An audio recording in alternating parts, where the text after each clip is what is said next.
Welcome back to Introduction to Philosophy 1010, and in this video I'm going to go over the basic outline of this book. Mine is shabby.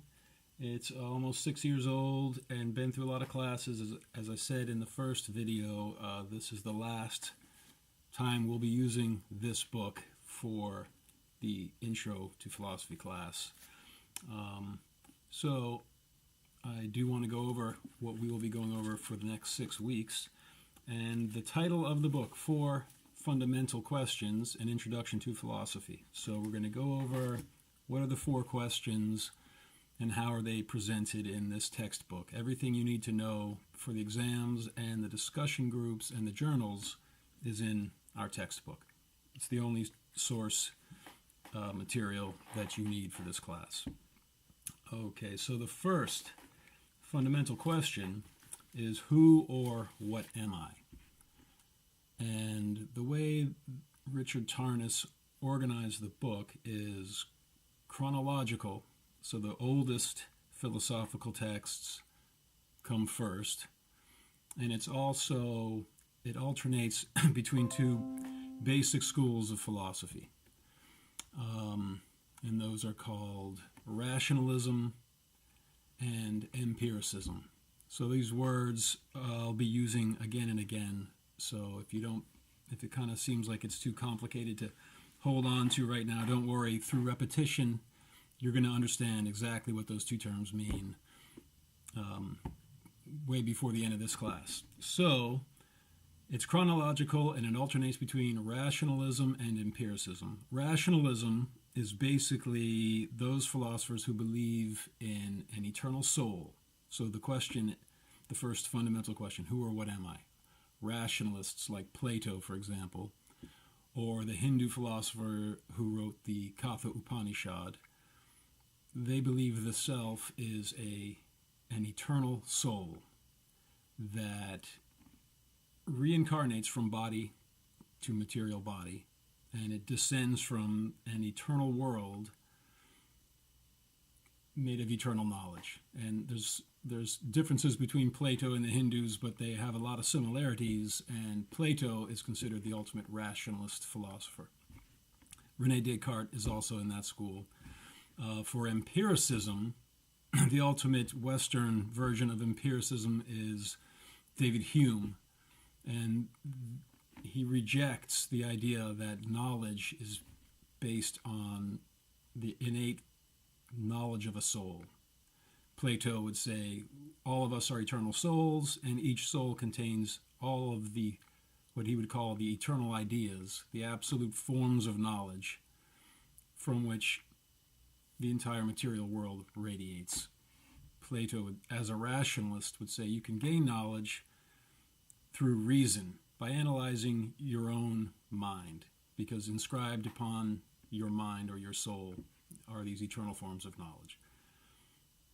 Hume says, I don't believe that. I believe knowledge comes from sense perceptions, empirical observation. This is called empiricism.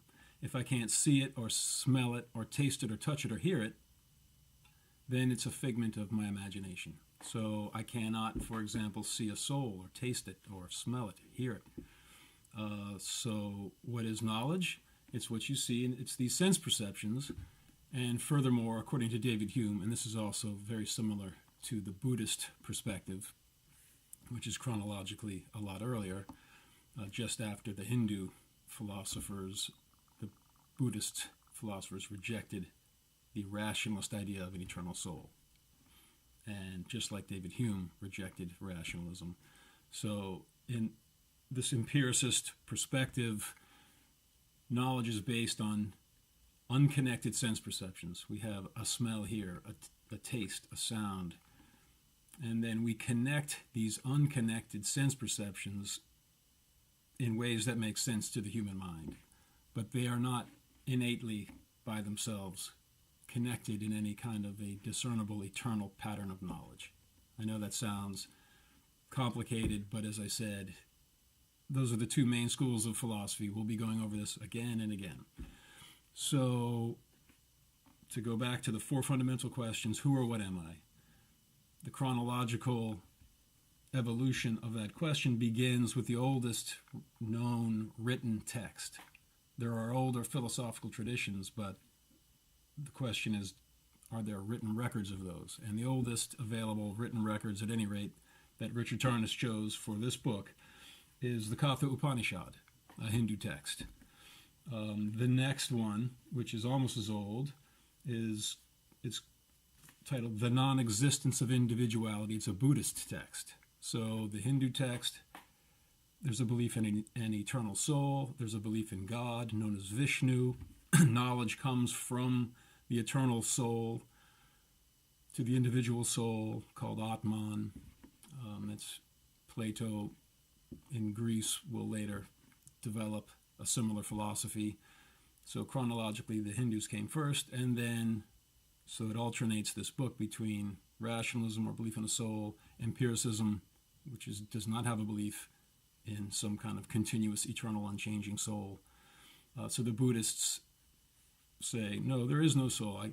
There's only these unconnected sense perceptions and emotions. There's no underlying soul. That's just a word that we use to refer to this kind of indescribable sequence of unconnected, fundamentally unconnected sense perceptions and thoughts. That's the empiricist perspective, which tends to be atheistic, not believing in an eternal God or an eternal self. There is an exception. George Berkeley was an empiricist, but he believed in God and a soul. And the way he did that was by saying, well, all you actually ever empirically observe are ideas in your mind. A smell is an idea in your mind. So all there really are is ideas and the minds that think them.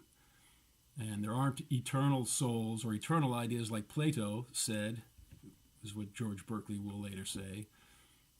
We live in God's mind. This is the material world, and all the things we call physical objects, those are ideas in God's mind. And so he's an empiricist who believes in God and a soul. He's a unique exception. And we'll also see Immanuel Kant. He tries to bridge the two, empiricism and rationalism, in his philosophy, which we will be discussing as the class progresses. Okay, so from the chronological sequence in part 1 of the book, it goes from the Upanishads to the Buddhists to Plato, Descartes, Locke, Hume, Herbert Mead, Dubois, Sartre, and Jorge Luis Borges. So that we will be going over in the second week of the class. And then we'll have a discussion group about a question involved with part 1 of this book, and the journal. You'll choose one of the readings from this part 1 of the book for your first journal. So the next fundamental question, what is real? It begins with Plato's Republic, the cave allegory. So again, it's chronological, the organization of the readings, and it alternates between rationalism and empiricism. Plato's cave allegory is probably the most famous philosophical story or allegory of all, from the East and the West. And just to briefly preface what we'll be discussing in a lot more length later, it's similar to the movie The Matrix.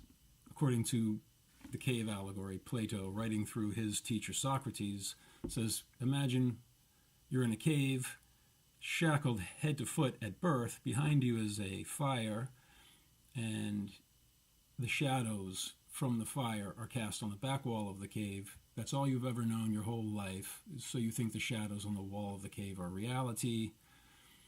And then someone frees you from your shackles, turns you around, you see the fire, you're disoriented and in pain, hauls you out of the cave to show you the real world, which is too bright at first to see.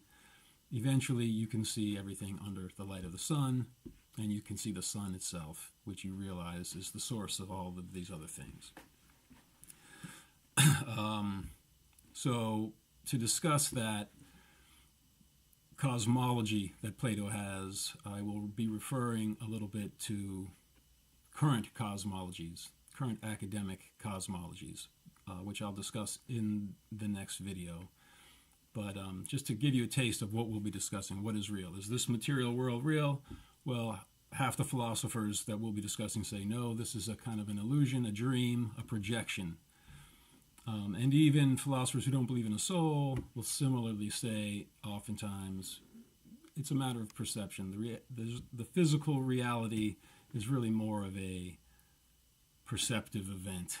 And again, I'll relate that old philosophical idea to current cosmological opinions. You won't be graded on anything I say about physics or cosmology, but I think it will help you understand these older texts to put them in a context of a more modern cosmology.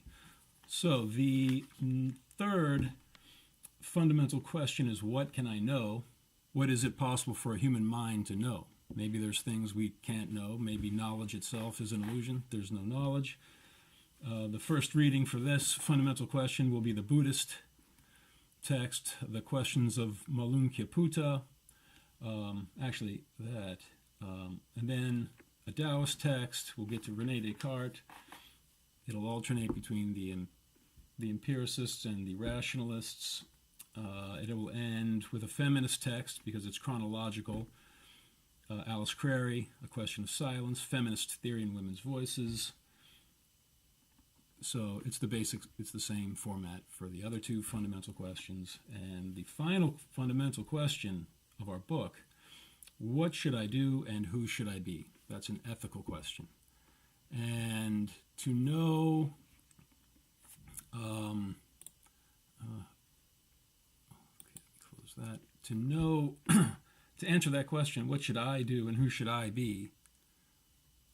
You have to answer the first three fundamental questions. So, what should I do? Well, who am I? Who or what am I? That was the first fundamental question.